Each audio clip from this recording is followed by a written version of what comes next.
We're going to start with this. Yesterday I had shared with you that we have the battery lab coming up. I really advise you not to wait until the weekend to start thinking about it. You'll probably want to be asking questions or talking to your partner before then. You want to try to get your hands on something that can oxidize and something that can reduce.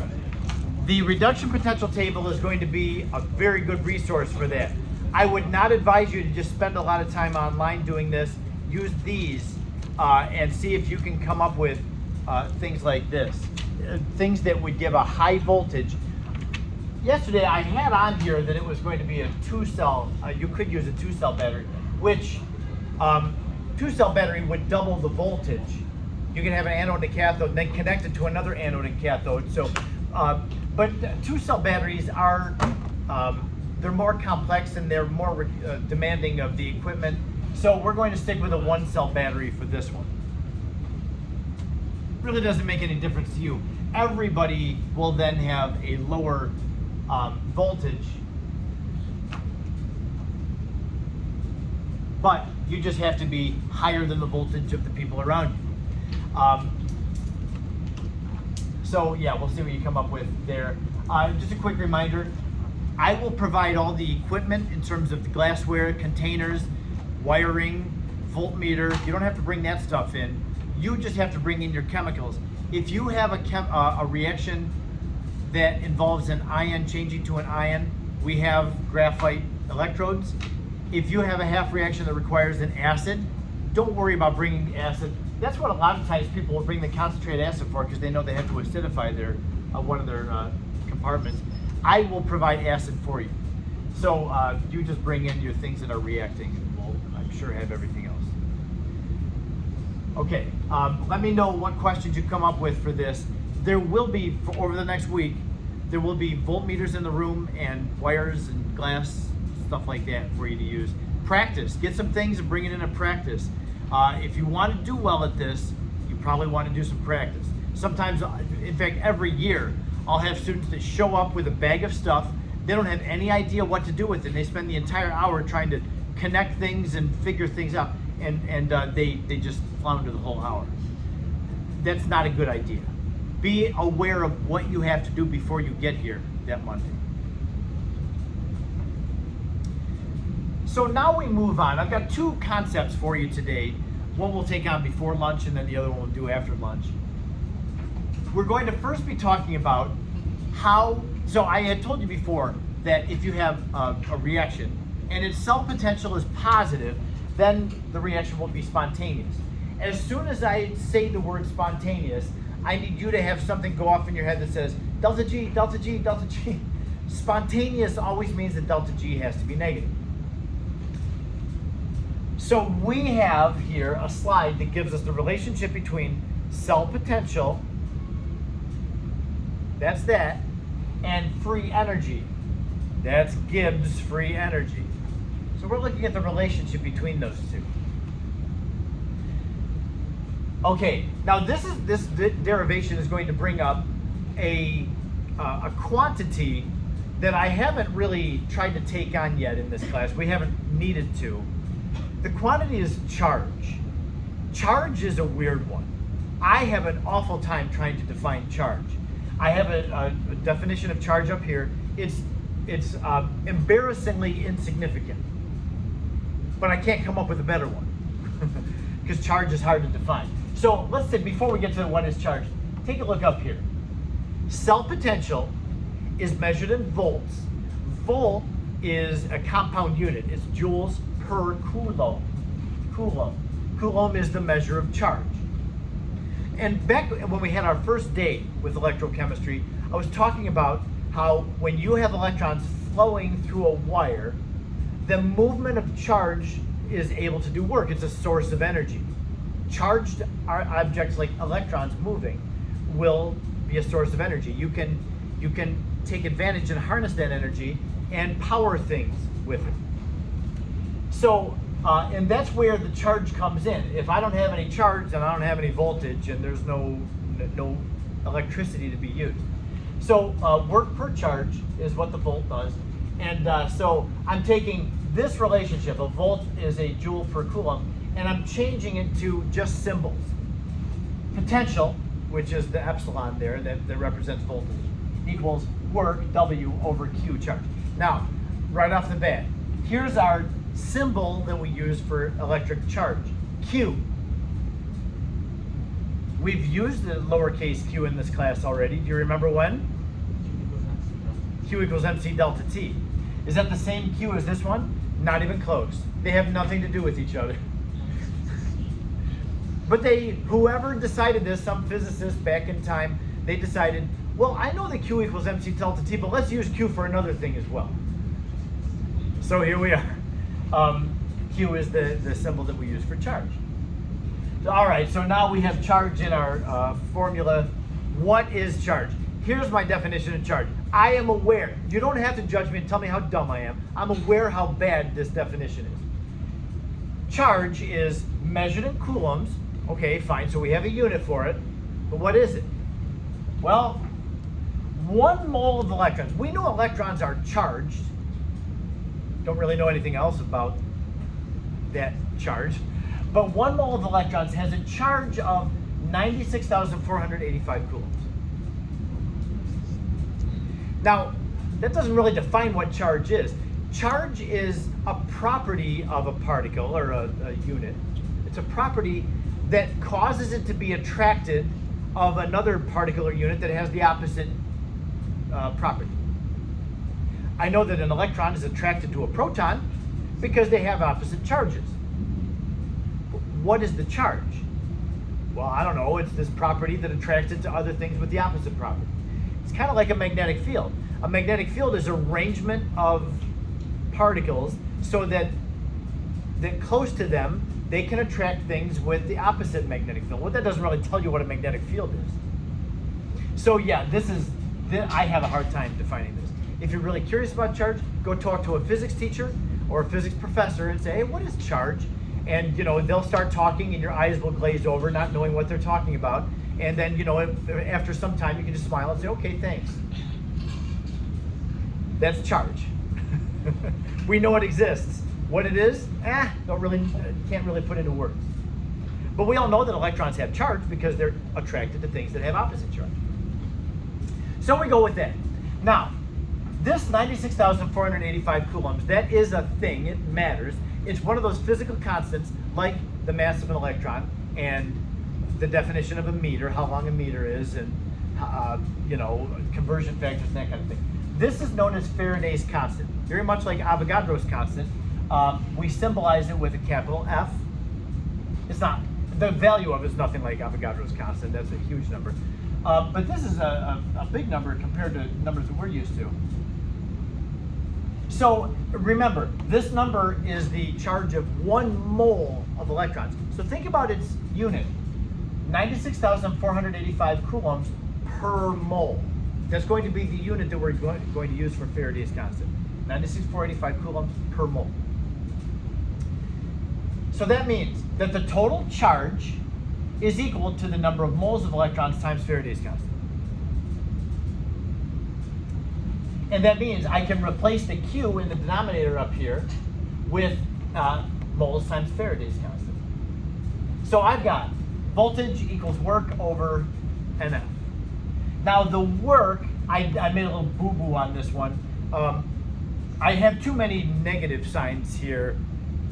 Delta G is really equal to negative work. It's not negative delta G equals negative work because that means that they'd have the same sign. They don't. The amount of energy that you have in a system is equivalent to the amount of work that the system can do on the surroundings. So one of them has to be negative, just like work equals negative P delta V, if you can remember that.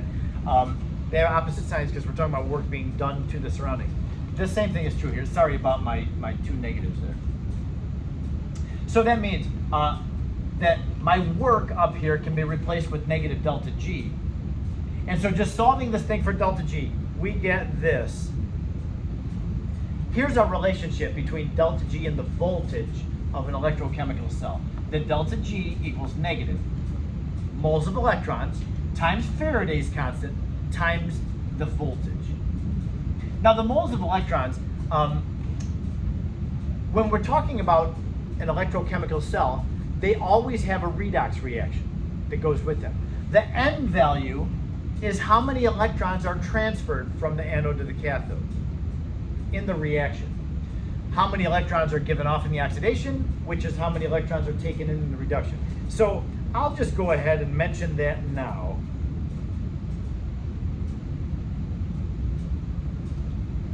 N equals the number of electrons transferred. Oh gosh, I'm gonna run out of room.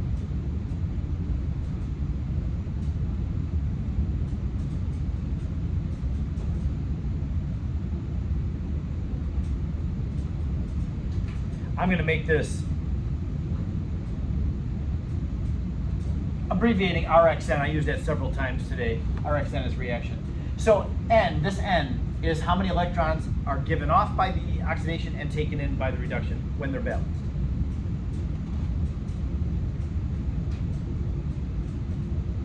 And then the other terms, easy.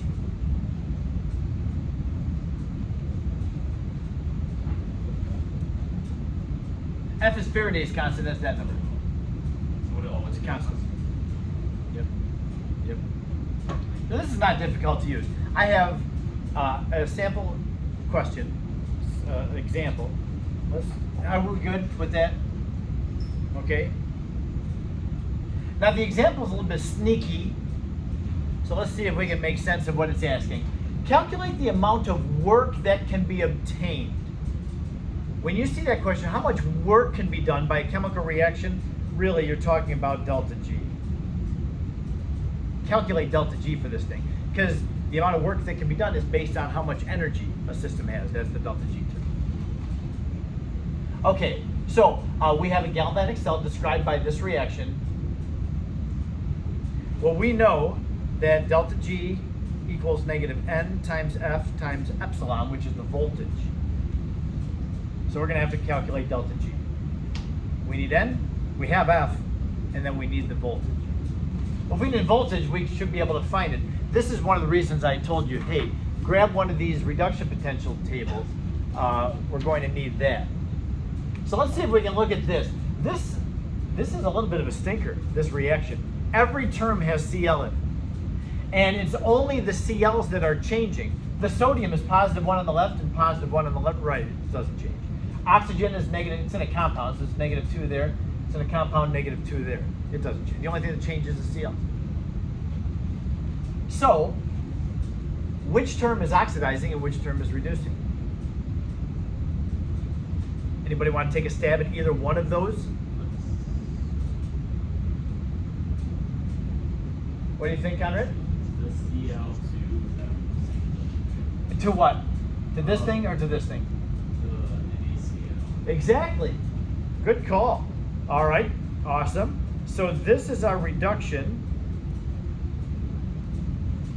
The Cl2 is 0.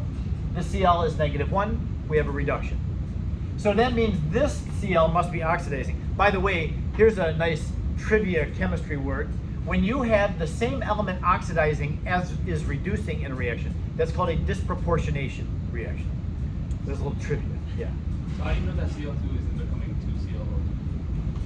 2Cl. Frankly, because on our table, we don't have that half reaction given, so we would never be able to find the reduction potential.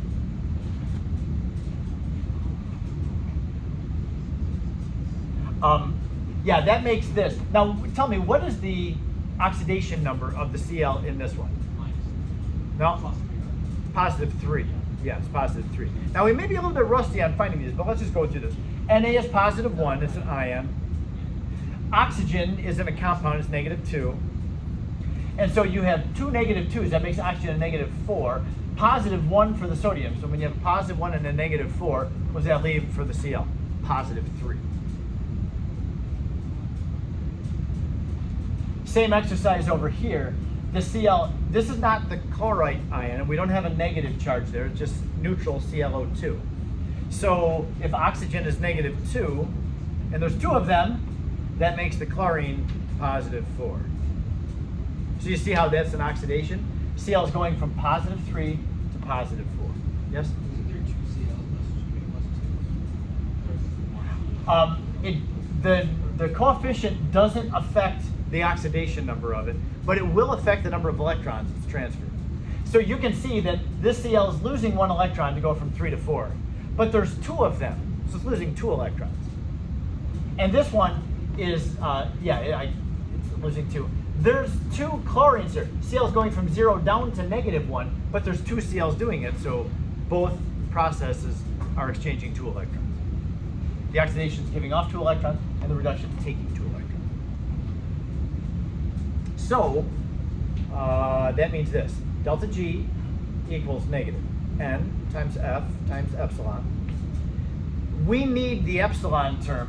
The N value is going to be 2. Now, let's see if we can work that out. If you looked at this and said, I don't really know how many electrons are being transferred, all I see is these reactants and products. Well, let's break this up into its half reactions. First of all, the reduction half reaction is Cl2 gaining 2 electrons and becoming 2 Cl negatives. Do you have the reduction potential for that one on your table? On the left side? More than halfway down? 1.1? Huh?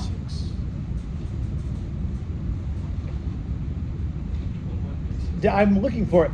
I said more than halfway down. That was wrong. Sorry. It is 1.36. It's not quite half. It's about halfway down. That was what I was looking at. Sorry about that. Okay. So yeah, the reduction potential for the chlorine is 1.36 volts. Now that means the oxidation has to be the other thing. ClO2 negative changing to ClO2 neutral plus an electron. And then the oxidation potential from the table. Can you find this oxidation? Now you have to find it written backwards and flip it around because it's an oxidation and your paper has reductions. This one is more than halfway down. That's why I said that last time. This one, keep looking farther down from the Cl. You got to find it? It is, now this one is so obnoxious. I'm mad at the Zoom dolls for this. You got all these voltages and almost every one of them goes 2 places past the decimal. But for this obscure one, you decide you're going to go 3 places past the decimal. Why? Well, then also on the right side, there's only one of those that has 3 places past the decimal as well. Come on, Zoom dolls. Clean it up. Anyway, it's negative 0.954. Now on the table it's positive, but that's as a reduction. This thing is an oxidation because it's losing an electron. So our E cell on this one is the sum of the reduction plus the oxidation, and that would be, whoops, I forgot my volts there. That's that plus that, which is around 0.41 volts. I'm not going to play the little go 3 places past the decimal game.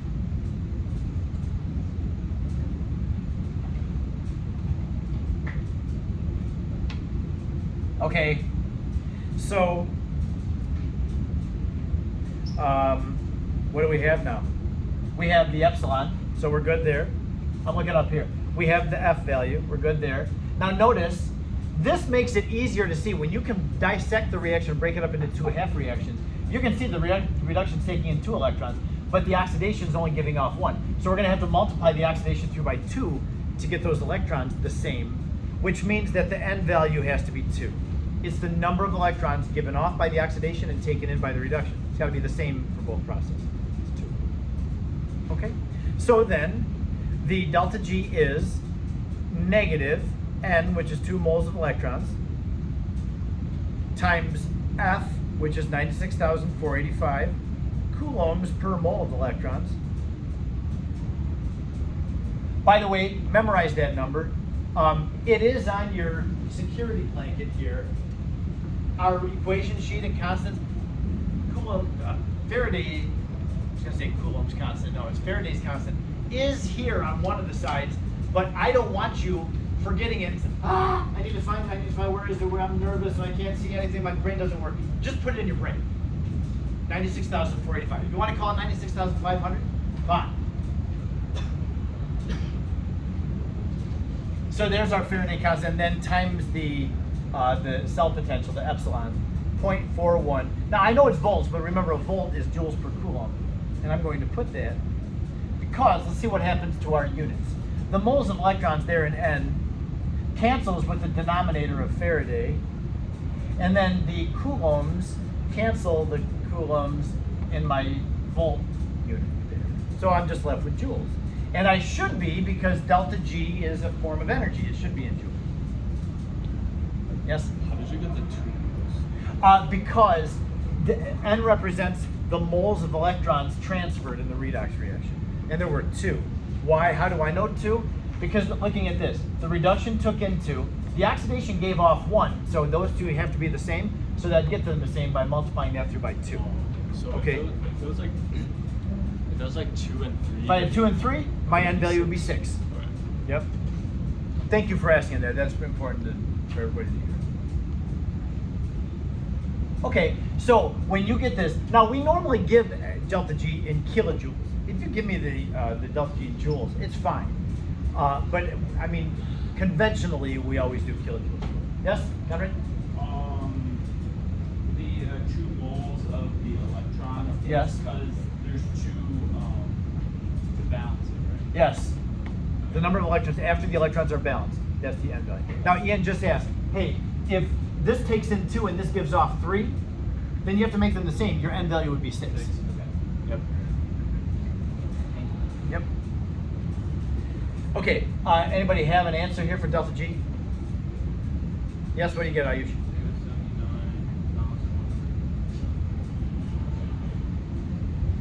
Thank you. Negative 79 kilojoules. We good? I'll stop there. We've had just another minute or so for lunch, and then we'll pick up tomorrow after lunch with one more relationship that we'll have to take on. This one is, okay, what if our concentrations are not standard? What if we're not in standard conditions? Then what do we do? That's what we'll do next.